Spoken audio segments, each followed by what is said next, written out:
Merci pour la présentation, Thomas. Effectivement, nous vous recevons ce matin Philippe Geluck pour ce nouveau recueil de vos dessins totalement inédit. Le chat passe à table, on va voir cela.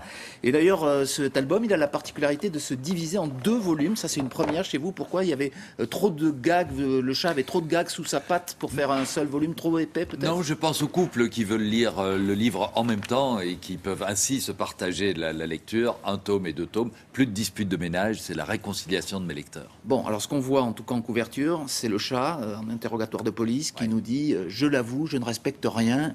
Ça, c'est vrai qu'il ne respecte pas grand-chose, votre héros, ni la mort, ni les handicapés. Enfin, on va le constater au fil des pages.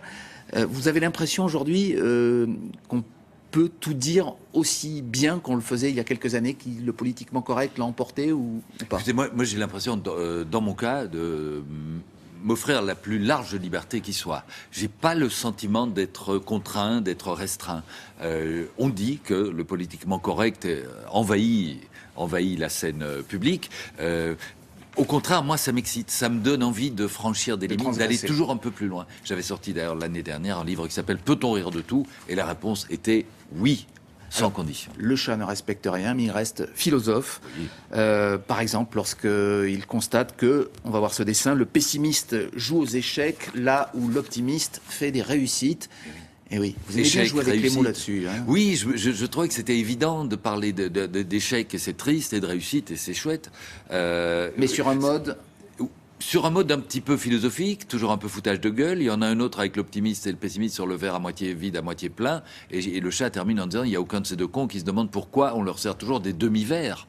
Parce que c'est ça le problème. C'est ça le problème, être ou ne pas être, les grandes inventions de l'humanité. La roue. Je viens d'inventer la roue, dit le chat en version préhistorique. Oui. Le problème, c'est que la roue, elle est carrée. Oui, et c'est pas la première fois, d'ailleurs. Vous aviez une autre fois, le chat avait inventé la roue, mais il ne savait pas comment s'en servir. Elle ne roulait pas. Voilà, elle était ronde, mais il l'a soulevée dans l'autre sens. Donc, les inventions, c'est bien, mais il faut en même temps savoir comment les utiliser. Mais est-ce qu'un jour, le chat nous expliquera finalement comment a eu lieu vraiment cette invention de la roue? Alors ça a dû être dû au hasard, vous savez, les grands trucs, la tarte tatin, c'est un petit peu une erreur au départ. Donc la roue, c'est le type qui a inventé la... Oups là, excusez-moi, je m'emporte. Je suis très physique. Non, je suis pas. Non, lui n'est pas là pour nous expliquer les vrais grands mystères de l'humanité. Il est là pour poser des questions que personne ne se pose. C'est un philosophe. L'homme invisible est un de ses amis aussi, oui. Un ami de Philippe Geluck et du chat. L'identification de son corps à l'homme invisible, on va le voir, a eu lieu ce matin à l'Institut médico-légal. Oui. C'est bien lui, constate un membre de sa famille. C'est absurde, mais c'est vrai en même temps. Non, mais c'est triste, en fait, l'homme invisible. Mais d'ailleurs, je l'ai croisé ce matin, personne ne lui disait bonjour, je ne sais pas ce qui se passe. C'est vrai, il est mort en tout cas, et il est mort, et la mort tient une place très importante, de plus en plus importante dans vos albums, et vous constatez d'ailleurs que de plus en plus de gens sont morts. Oui, alors le chat s'est un jour rendu compte de cette triste évidence. Alors j'ai recalculé dans tous les sens, j'ai posé la question à des amis légistes, à des grands mathématiciens, et je vous confirme, c'est une sale nouvelle, mais il y a de plus en plus de gens qui sont morts, effectivement. Et pourquoi d'ailleurs? Vous l'expliquez dans une autre planche, parce que d'abord il y a l'abstinence, puis la contraception, ensuite l'avortement et enfin l'euthanasie. C'est à croire qu'on ne veut pas de nous. Mais vous êtes un peu de mauvaise foi là-dessus, parce qu'il y a aussi la PMA, il y a les médicaments, il y a l'acharnement thérapeutique. Vous auriez pu dire qu'on veut de nous, au contraire. Mais enfin, vous dévoilez le contenu de mon prochain album. C'est effectivement, avec les pensées du chat qui sont parfois tellement abscons ou absurdes, il y a moyen de les retourner pour... Ce qui est formidable avec lui, c'est qu'il peut vous convaincre d'une chose avec beaucoup de pertinence, et puis vous expliquer son contraire 5 minutes plus tard. Mais moi, ça me fait 2 gags pour le prix d'un. D'accord, mais ça serait quoi le chat, si vous deviez le définir? Ça serait un beauf à la Cabu, un intellectuel, un philosophe, une sorte d'Alphonse Allais ou... Il est un peu tout ça. En fait, il est très humain, ce chat. Il a les apparences d'un animal, mais comme dans les fables de La Fontaine ou d'Ésope, et il me permet de dénoncer les travers de la société à travers lui, de lui faire dire des choses horribles, parce que là, vous citez des dessins très soft dans mon livre, mais il y a des horreurs dont on ne peut pas parler. On est à la télévision, à 1 heure de grande écoute. Vos micros, excusez-moi, Ça vous donnera une Boum. idée de gag pour la Oui. prochaine fois. Alors, ils sont très sages. Voilà, c'est ce qu'on peut Mais je montrer ce voudrais matin, mais il y préciser en a tout de même, des bien pires. à l'adresse du public, pour que je passe pas non plus pour une demi-portion, qu'il y a quand même des trucs très violents dans ce livre, des trucs qu'on peut pas montrer, des trucs pour un public un petit peu averti. Mais c'est évidemment là-dedans que je m'explose.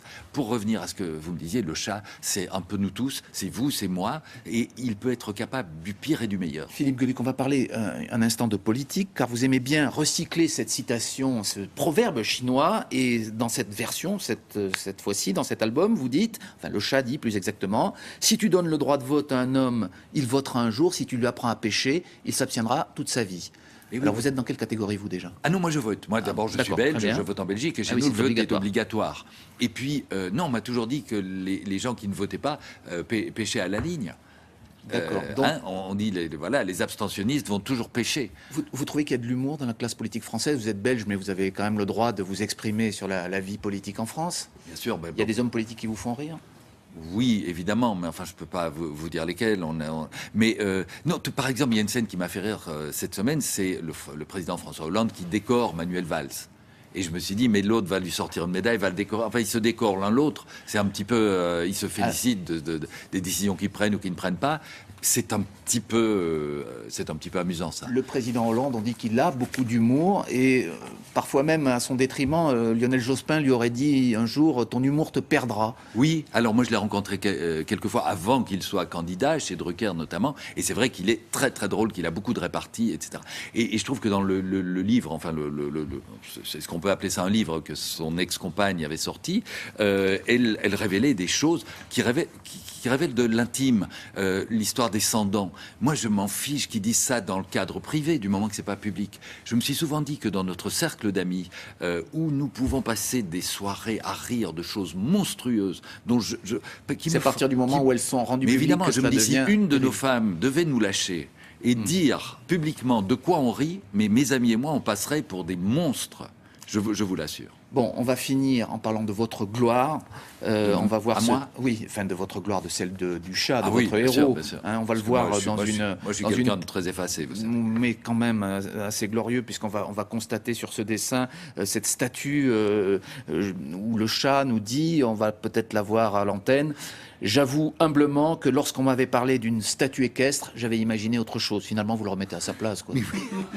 Mais en fait, c'est ça qui est formidable, c'est qu'il est tellement prétentieux, tellement sûr de lui que je dois de temps en temps le tacler pour le remettre à sa place. Et ça fait partie de la tradition de l'humour, de l'autodérision que nous pratiquons beaucoup en Belgique. Et je pense que si on rit de soi, après, on peut rire des autres. Très bien, merci Philippe Gueluc. Merci, Jeff. Votre nouvel album, Le chat passe à table. Je précise qu'une exposition actuellement a lieu à Paris, dans la galerie Huberty Brain, 31 rue Saint-Honoré, je crois. 91 rue Saint-Honoré.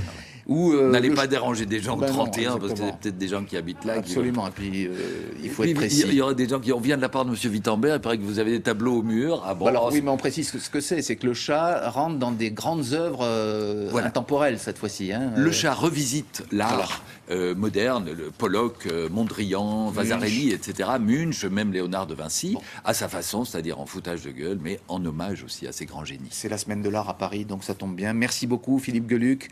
C'est à vous Thomas. Merci. Très bonne journée. Merci messieurs. Ah, c'était vraiment un moment très très agréable. On va tout de suite prendre des nouvelles de la carte du ciel.